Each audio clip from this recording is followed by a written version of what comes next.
Since the formation of our nation, the right to vote has been the cornerstone of our representative democracy.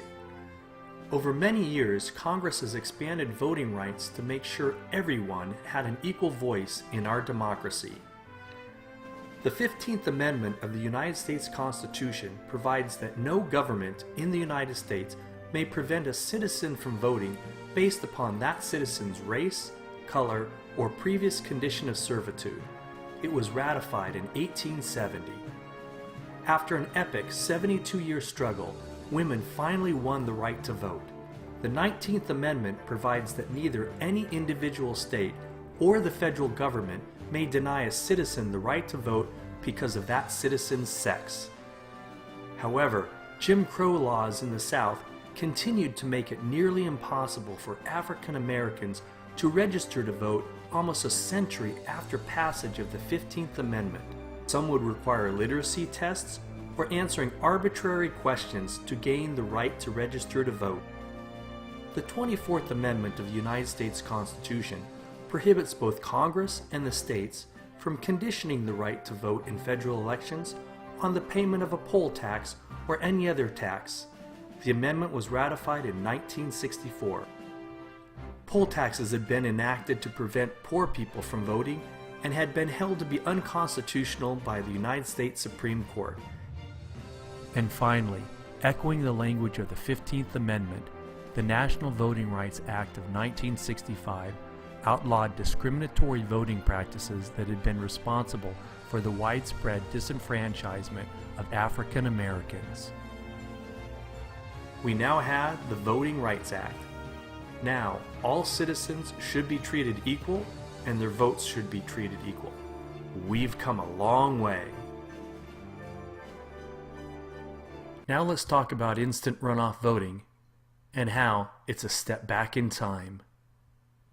Most of the information we'll be reviewing here comes from the Public Research Institute's report from San Francisco State University, where they studied ranked choice voting elections in San Francisco.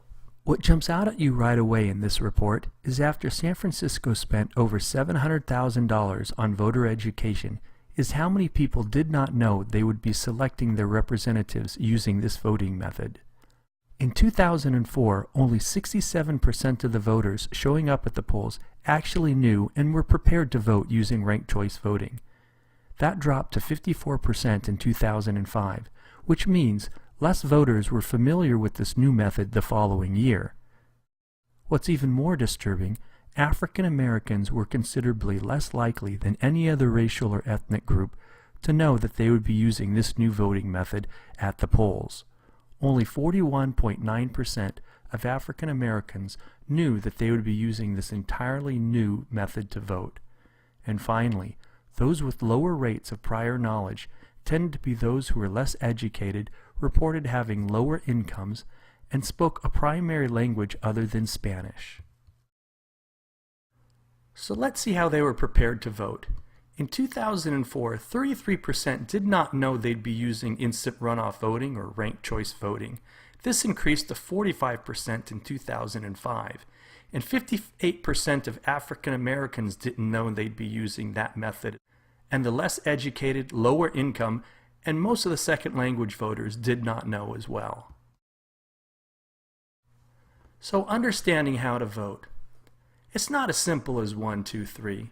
48% didn't understand it perfectly well. Now remember, 33% didn't even know they'd be using it, so how well could they be prepared? And the various levels of understanding tracked with ethnicity, race, economic, and education and age. Let's take a look a little more closely at that. Did not understand entirely or did not understand well at all. Less than high school. 23.8% to 10%. African Americans, the blacks, 16.2%.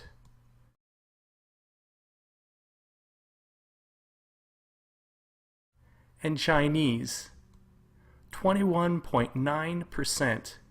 Didn't understand it at all. The average across the city was 11.7%.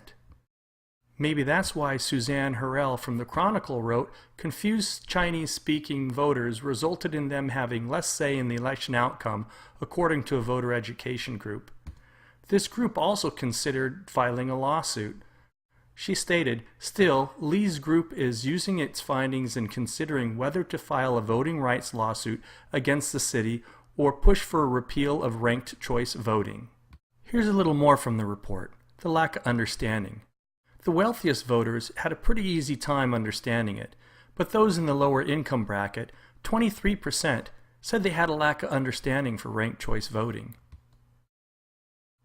And in levels of education, those with a more formal education had a pretty easy time with it, but those that lacked a high school diploma, 23% of them said that they had a lack of understanding of this new voting method.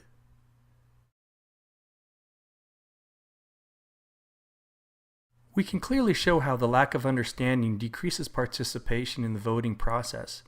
After the voter education stopped after 2004, the percentage of voters who just voted for one nearly doubled in 2006.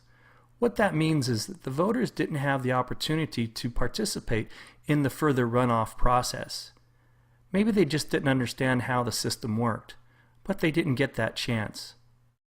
Now let's take a look at another example. Minneapolis, Minnesota. They just ran a ranked choice voting election in November '09. We'll take a look at two neighborhoods, or wards as they call them. Ward 7 includes downtown and a fairly well-off neighborhood where the median household income is greater than $100,000. This comes from the census in 2000. And Ward 5, where the median household income is less than $24,000 and 2/3 of the residents identify them as non-white.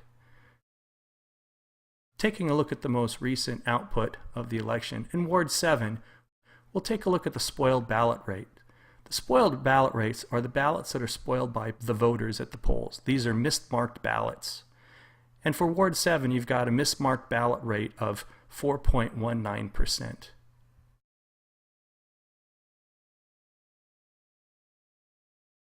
We take a look at Ward 5, and we have a mismarked ballot rate of 6.9%. So we've got a comparison of two neighborhoods. One was Ward 5, which predominantly minority. They had a 6.96 spoiled ballot rate, and that's 65% higher than the city average of 4.23%. Taking a look at it graphically, the systematic disenfranchisement really does stand out. It should be noted that Ward 2 and Ward 6 are in disadvantaged areas as well. In Ward 6, the 2000 census shows that more than 1/3 of the residents live in poverty. As it was decades ago, some communities are taking action into their own hands. Pierce County, Washington just repealed ranked choice voting in November, and Aspen, Colorado residents voted to abandon instant runoff voting. After an official survey from Pierce County, Washington, of over 90,000 people, they found that 66% of the people did not like ranked choice voting, so they put it back up to a vote. The repeal of ranked choice voting won big, with a margin of over 40%. From the founding of our great nation to the sacrifices made to ensure that we are a government of the people, by the people, and for the people. And to achieve this, many have rallied over the decades to increase our voting rights, rights for women, rights for all races, education or wealth, voting rights for all. IRV is a step backwards in voting rights. Voting should be equal to all. We've shown that the data proves disenfranchisement with IRV based upon race, ethnicity, language, education, and income. The added complexity outweighs any advantage that instant runoff voting can give.